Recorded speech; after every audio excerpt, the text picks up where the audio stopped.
Welcome my friends.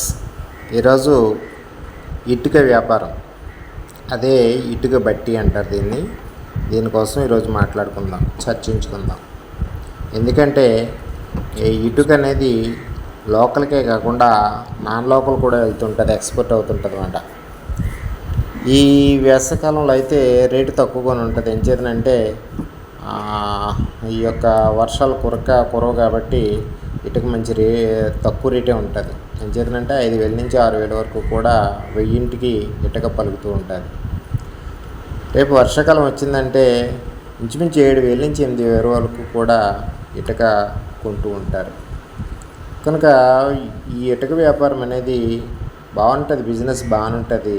కానీ అందరికీ ఇది కుదరదు. కారణం ఏంటంటే ఈ యొక్క లంకల గ్రామాల్లో ఉన్న వాళ్ళకి అయితే చాలా బాగుంటుంది ఇది.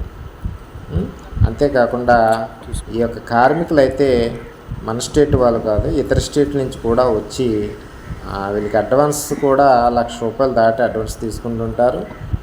నెలవారీ జీతాలు తీసుకుంటుంటారు. చాలా కష్టపడతారు అన్నమాట వీళ్ళు. అంచేతనంటే అంతలా కష్టపడతారు కాబట్టి ఇంత ఇటుక వాళ్ళు చేయటానికి అవకాశాలు ఉంటాయి. ఓకే ఫ్రెండ్స్, ఈ యొక్క ఇటుక అనేది లాభసాటిగానే ఉంటుందని నేను చెప్పగలుగుతున్నాను. Okay my friends, thank you.